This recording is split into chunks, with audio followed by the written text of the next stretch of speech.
Qais atau Majnun, dia begitu mencintai Laila. Di dalam riwayat, Laila bukanlah wanita yang cantik, wanita yang hitam, wanita yang tidak memiliki rupa yang indah untuk dipandang. Tapi sebagaimana kata Imam Syafi'i, imam kita bersama, apa kata Imam Syafi'i? Wa 'ainur ridha 'an kulli 'aibin kalilah, walakin 'ainus sukhut tubdil masawiyah.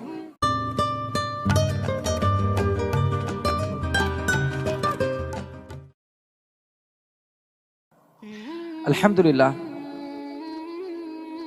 saya bersyukur kepada Allah Subhanahu wa taala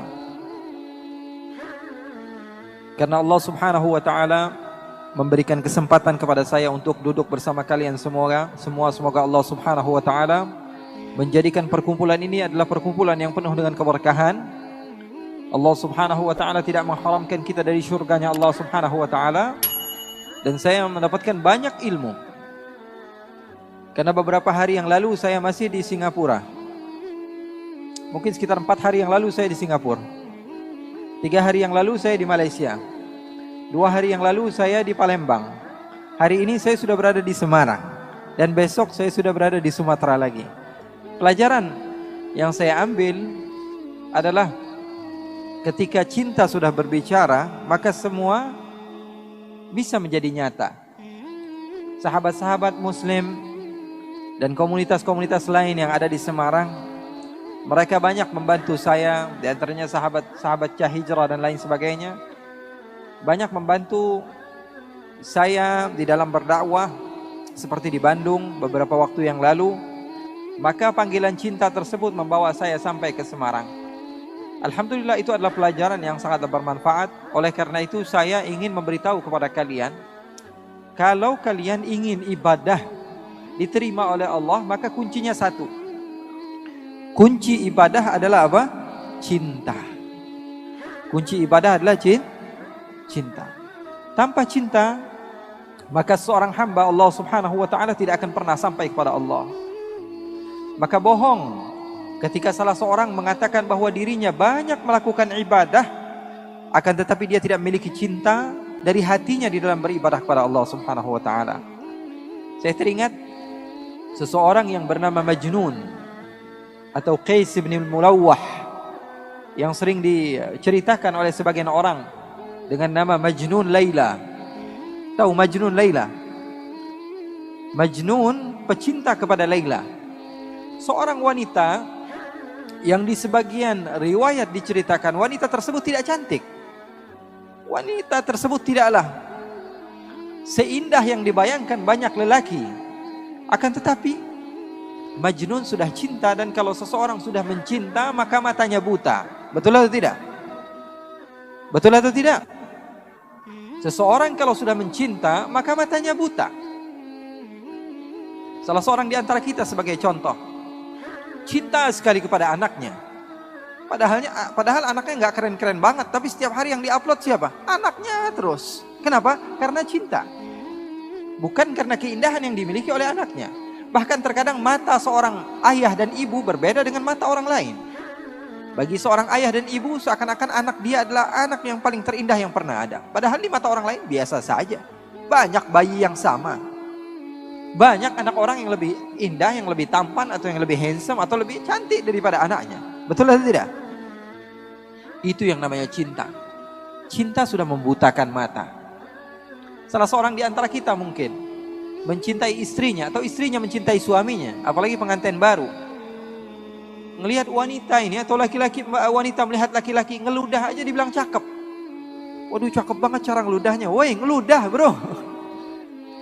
Cara ngeludahnya dibilang cakep. Kenapa? Karena matanya sudah tersihir dengan yang namanya cinta. Cara berjalannya, cara minumnya, cara duduknya, padahal tidak ada beda dengan manusia lainnya. Tapi ketika cinta sudah berbicara, maka semua akan menjadi indah.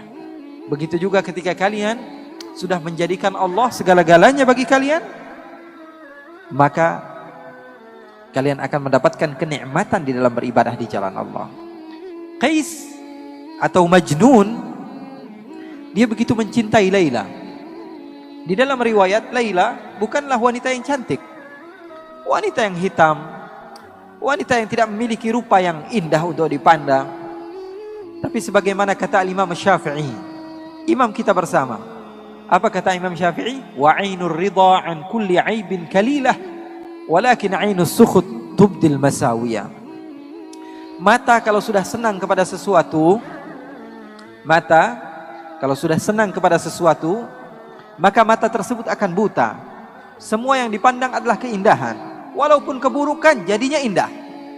Begitu juga mata kalau sudah benci kepada seseorang, mata sudah benci kepada seseorang. Kita nggak suka sama teman kita datang ke masjid, teman yang kita nggak suka, paling kita ngomongnya apa?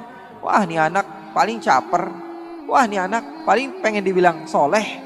Wah, ini anak paling pengen dibilang orang yang baik. Padahal orang jelas-jelasan datang ke tempat yang baik, tapi karena kita tidak ada cinta kepada dia, tidak ada respect kepada dia, maka yang jadi apa? Hasilnya buruk. Oleh karena itu cinta adalah segala-galanya. Pesan saya, kalau ingin mendapatkan kekhusyuan di dalam sholat, di dalam beribadah, utamakan cinta. Setelah itu baru kamu lakukan segala hal, dan kamu akan merasakannya dalam keadaan nikmat. Qais atau Majnun, suatu saat dia berjalan dan berjumpa beberapa orang yang sedang beribadah, sedang sholat.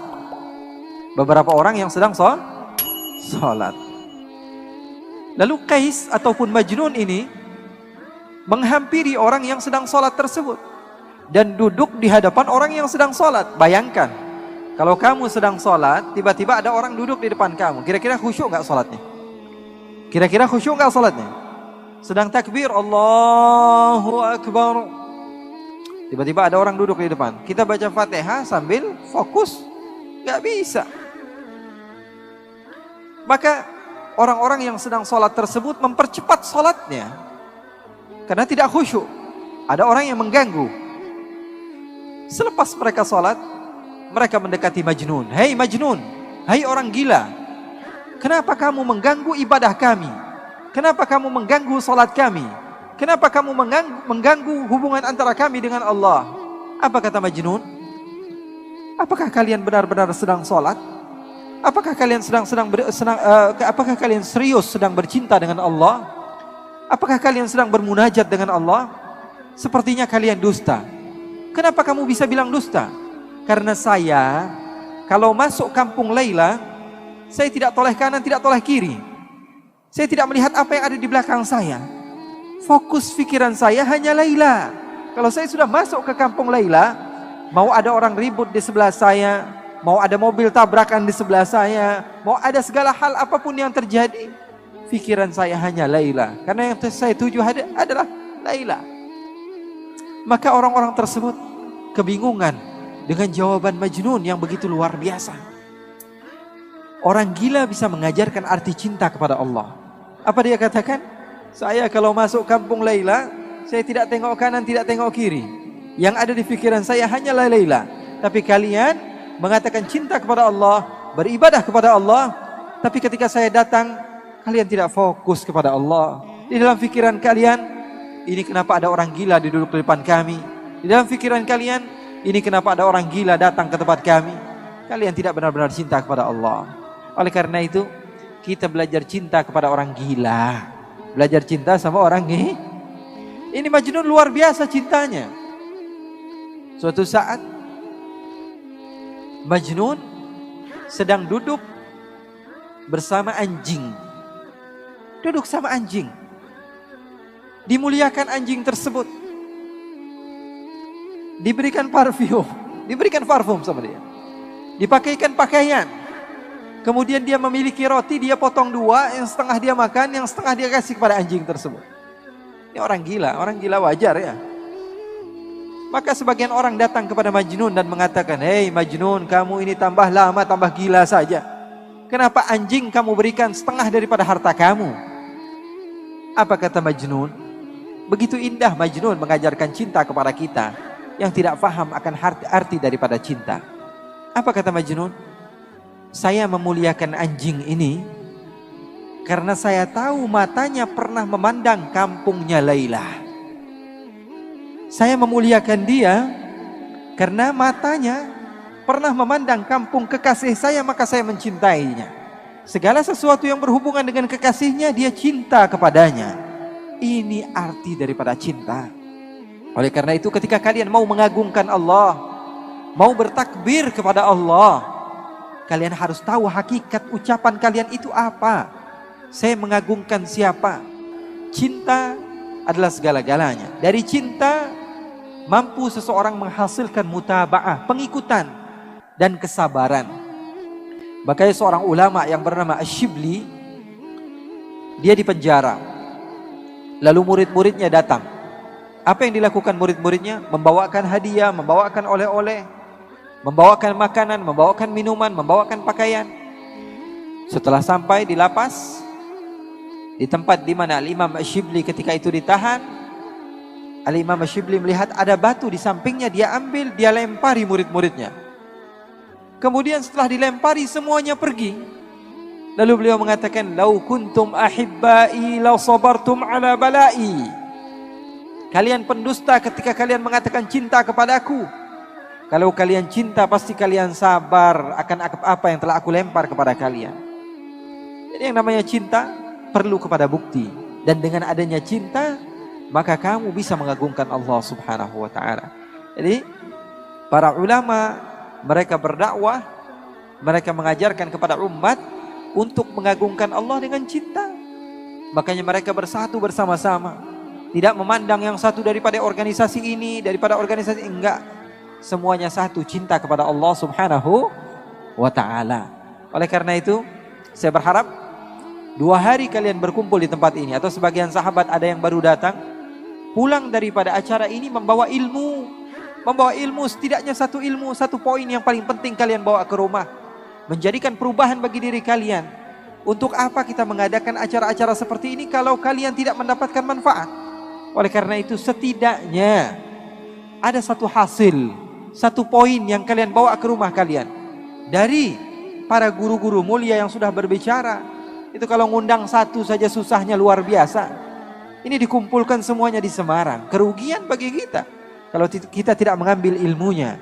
Kalau kita cuma asyik-asyikkan saja, kumpul sana, kumpul sini. Tidak. Kita ambil ilmu mereka. Wah, saya dapat poin penting dari ustadz ini. Wah, saya dapat poin penting dari Habib ini. Saya akan bawa pulang ke rumah saya. Merubah keadaan saya, keadaan keluarga saya. Oleh karena itu, hal yang ingin saya sampaikan dan tekankan kepada kalian, ketika cinta sudah bersama kalian, cinta kepada Allah, cinta kepada Nabi besar Muhammad SAW, maka yang kalian akan rasakan adalah keindahan di dalam beribadah. Anak kecil saja kalau kita ajarkan, nah, kamu kalau masuk waktu maghrib, kamu harus sholat. Masuk waktu isya, kamu harus sholat. Maka dia sholat. Karena apa? Karena perintah orang tuanya. Kalau orang tuanya sedang lalai, dia tidak sholat. Atau dia sedang asyik dengan gamenya.